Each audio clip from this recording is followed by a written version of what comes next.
Mul, ya Bu, aku nggak tahan, aku udah pengen mati. Jangan, tunggu saya dulu, sampai saya jadi panglima. Cik suwele gitu, masih lama. Masih kolonel waktu itu kan nggak ngerti. Masih lama Bu, tunggu dulu.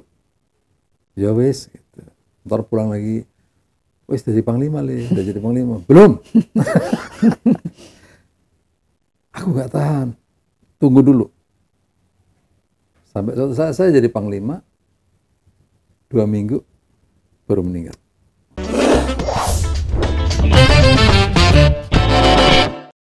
Pak Mul, kalau kita melihat bahwa Pak Mul sebuah sosok tuh benar-benar yang penuh dengan ketegasan, otoritatif sekali. Mungkin orang segan gitu, karena Bapak kan, buat saya juga segan, takut gitu ketemu Bapak gitu, jujur aja. Agak kan, agak dimarahin gitu loh, ya kan? Tapi ternyata Bapak itu luar biasa backgroundnya ya Pak ya. Dimana kita ngomong pas Bapak masih kecil gitu loh. Lahir dari keluarga yang sangat kekurangan ya Pak ya. Yeah. Bisa ngobrol sih nggak sih Pak, gimana sih dulu pas kecil hidupnya Bapak gitu? Ya mungkin di luar imajinasi semua banyak orang ya, bahwa kehidupan saya itu seperti itu begitu. Kalau orang melihat sekarang, tidak melihat bagaimana saya berproses, itu sepertinya banyak yang salah persepsi tentang diri saya. Benar. Karena saya memang dilahirkan di sebuah kampung yang masih ketinggalan waktu itu ya. Belum ada apa-apa ya.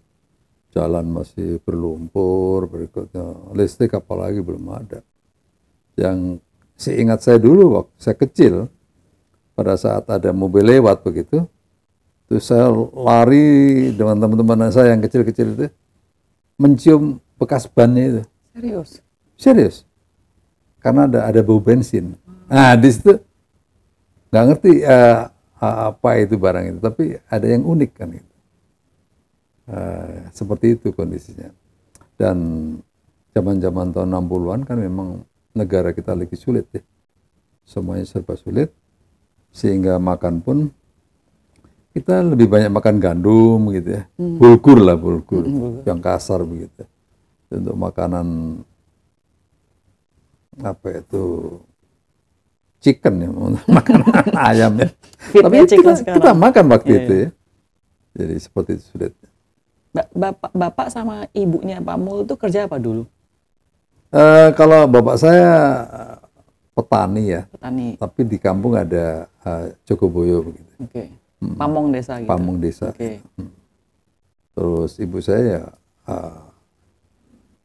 nggak kerja. Ibu rumah tangga. Rumah tangga. Karena bapak satu kosa keluarga besar ya Pak ya? Tapi karena keluarga saya besar ya, saya dapat intipnya doang begitu. Gak apa-apa, bungsu soalnya Pak ya? Paling bungsu kan ya? Bungsu. Jadi mungkin ceritanya dulu pernah ada duit gitu. Tapi kan waktu zaman saya semuanya sudah tinggal nggak ada apa-apanya begitu. Okay. Sampai saya sekolah aja, bapak saya belikan sepeda aja nggak bisa, belikan sepatu aja nggak bisa, apalagi sepeda. Gitu. Begitu kondisinya. Saat tersebut itu, apakah orang tua Bapak Mul itu ada pernah mementingkan pendidikan? Atau Pak Mul sendiri ini yang emang, aduh, saya kayaknya harus keluar gitu dari hal ini? Iya, pasti karena ibu saya orang buta huruf ya. Ibu saya tuh nggak bisa bahasa Indonesia, sehingga mungkin melihat lingkungannya seperti itu, punya semangat untuk mendorong saya belajar ya. Gitu. Ya. Dan saya sendiri juga ingin keluar dari lingkungan saya karena wah ini bahaya nih kalau saya pertahankan dengan kehidupan di desa saya seperti itu, bisa-bisa saya nggak keluar dari itu. Akhirnya saya memutuskan untuk SMA ikut kakak saya di Jombang ya. Kota lebih besar ya? Iya, dengan segala keterbatasannya. Yang selalu saya cerita itu dulu, kalau saya dikoskan di sebuah tempat dengan sederhananya luar biasa, sering bocor begitu. Setiap saya pulang Sabtu setelah sekolah, pulangnya kalau enggak Minggu malam atau Senin pagi, dimodalin sama ibu saya itu sambal goreng tempe gitu. Itu 1 minggu saya makan dengan kondisi ya sudah mau kan gak ada kulkas dulu. Jadi yang kondisi ketir-ketir apa itu? Senggit gitu apa? Tengi ya? Tengi ya. Tengi. Ya kita makan. Memang nggak ada apa-apa gitu. Kondisinya seperti itu. Nah, saya pengen tanya ya Pak ya. Kan ada orang bilang kadang-kadang buat orang yang susah seperti Bapak dulu itu, susah banget untuk mengimajinasi bisa keluar dari lingkaran kemiskinan tersebut.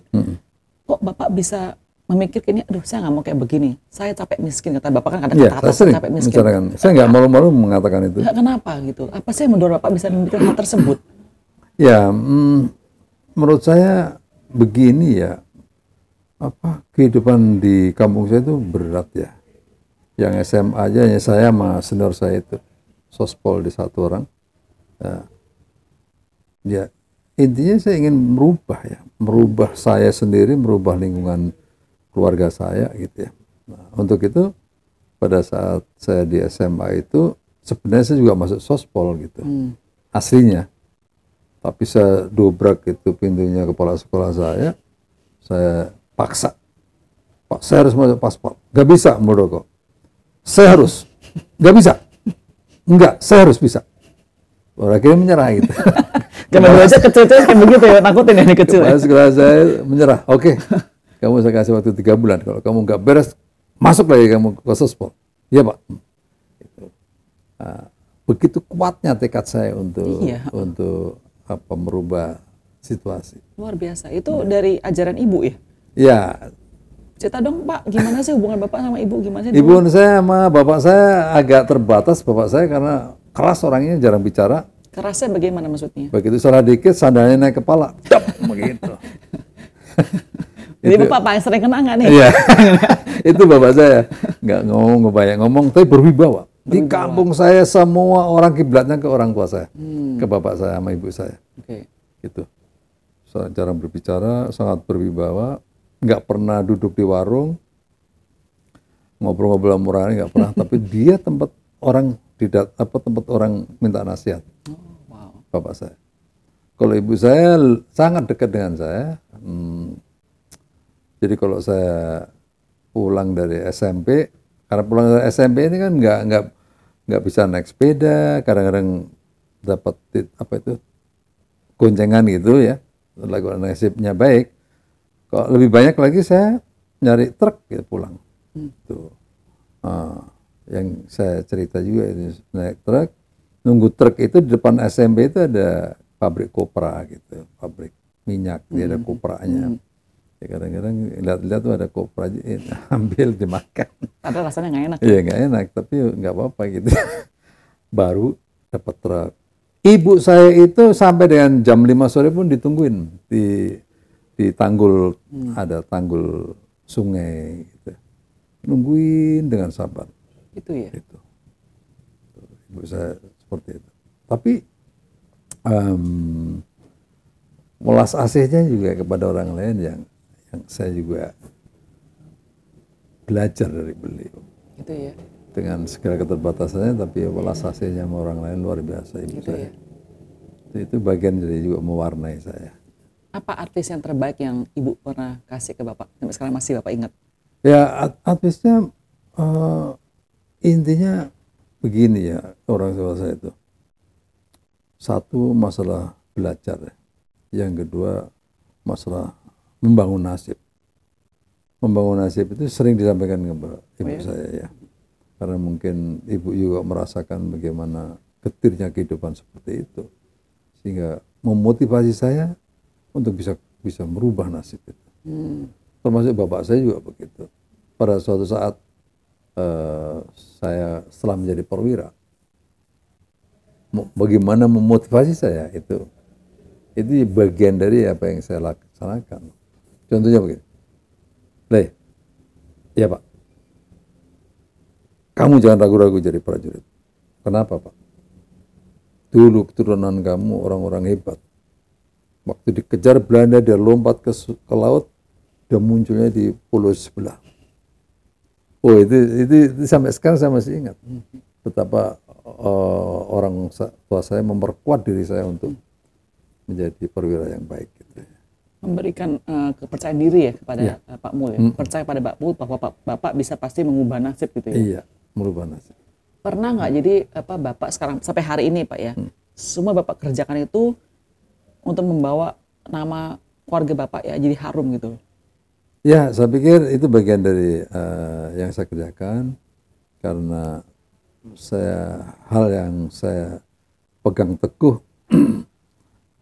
sekarang ini ya, karena saya sudah punya anak ya, lebih kepada bagaimana saya menjadi kebanggaan anak-anak saya. Oke. Itu yang saya pegang teguh, karena kalau saya membuat kesalahan, mungkin kebanggaan itu hilang. Gitu. Pak, saya dengar cerita Bapak yang sangat menakjubkan. Pas Bapak katanya gendong ibu Bapak. Bisa cerita sedikit tentang hal tersebut? Oh iya, ibu saya waktu haji itu sudah sangat sepuh ya. Umur berapa? Saya komandan brigade, umur ibu saya udah 80-an. Oke. Sehingga udah 80 lebih lah, dengan kerentanan itu belum pengen naik haji, alhamdulillah saya bisa membawa beliau. Ya bayangkan dengan usia seperti itu di tengah-tengah lingkungan orang-orang gede-gede dari luar. Akhirnya ya saya dengan segala kekuatan itu membawa ibu saya. Mengelilingi 7 kali. Iya. Ini cerita luar biasa ya Pak ya. Terutama zaman sekarang anak muda kan suka banyak komentar, komplain tentang sandwich generation gitu loh. Dimana kenapa saya masih susah harus jaga orang tua saya, ya kan? Tapi Bapak menunjukkan bahwa keluarga Bapak dulu sangat susah, tapi Bapak bangga, Bapak nggak komplain, Bapak malah justru kayaknya pengen memperjuangkan untuk keluarga Bapak gitu loh. Iya, karena saya punya keyakinan ya. Salah satu kekuatan saya bisa menjadi seperti ini karena orang tua. Wow.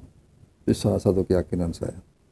Untuk itu pada saat saya pulang nengok ibu saya, itu saya sungkem nyembah.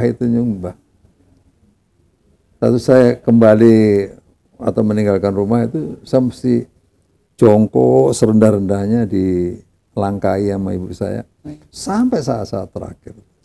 Beliau seperti itu. Dan mungkin ini ceritanya real ini ya. Ibu saya itu begini, Mul, ya Bu, aku nggak tahan, aku udah pengen mati. Jangan, tunggu saya dulu sampai saya jadi panglima. Cik suwele gitu, masih lama. Masih kolonel waktu itu kan nggak ngerti. Masih lama Bu, tunggu dulu. Ya wes, gitu. Ntar pulang lagi, wes jadi panglima udah jadi panglima. Belum. Aku nggak tahan, tunggu dulu. Sampai suatu saat saya jadi panglima, 2 minggu baru meninggal. Gitu. Apa ya? Seperti itu. Itu kayaknya doa Bapak juga dijawab ya berarti. Iya, saya pikir ya. Mungkin ibu saya juga berjuang ya untuk memenuhi keinginan saya. Kira-kira begitu. Bapak pastikan Ibu bangga ya. Ibu ada nggak ngomong apa-apa kepada Bapak yang bikin ini ya? Ibu, Iya, sangat. Ayah saya sangat bangga, ibu saya sangat bangga dengan saya.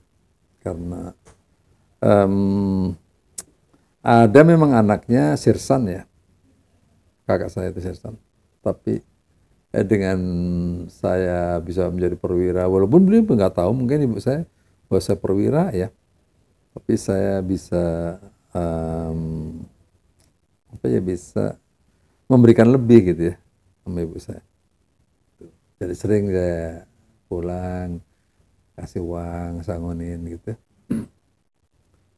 Gak lama saya datang lagi, duitmu udah habis Wah, cepet Bu. Ini untuk ini si janda itu, ini untuk ini anak yatim piatu. Apal, padahal dia nggak pernah nyatet. Mungkin dari itulah saya juga belajar kenapa ibu saya jadi panjang umur. Bantu orang lain. Ya, karena dengan tulus saya bisa memberi sesuatu sama orang lain. Dan alhamdulillah itu bisa saya lakukan. It's amazing. Kan Pak Mul bilang ya bahwa hubungannya Bapak sama Ibu luar biasa romantis, mungkin dikatakan gitu ya Pak. Iya kan? Itu contoh ya buat Bapak ya, sebagai seorang suami juga. Iya, itu juga menginspirasi ya. Karena kalau kita duduk-duduk sama ibu saya sama bapak saya gitu. Tapi terpisah itu nggak ketemu sama antara ibu sama bapak berdua nggak. Saya membaca bagaimana kedua orang tua saya itu saling Mendukung, saling mencintai. Itu saya nggak bisa. Saya pengen kalau mati saya pengen mati duluan. Kenapa Bu? Aku raiso ditinggal bapak kamu. Bapak saya juga begitu. Saya pengen mati duluan dari ibu kamu. Kenapa Pak? Saya tidak bisa tanpa ibu kamu. Nah, ini kalimat sederhana ya. Tapi menurut di tengah-tengah lingkungan sekarang ini di mana hubungan keluarga antara suami istri sekarang ini seolah-olah melihat isi sesuatu yang mudah digampangkan. Ini menurut saya anak-anak juga harus belajar ya bahwa keluarga itu perlu diperjuangkan. Gak dengan mudah, ntar ganti lagi, ntar cerai ini dan seterusnya. Ini lama-lama bisa menjadi tren yang seperti itu.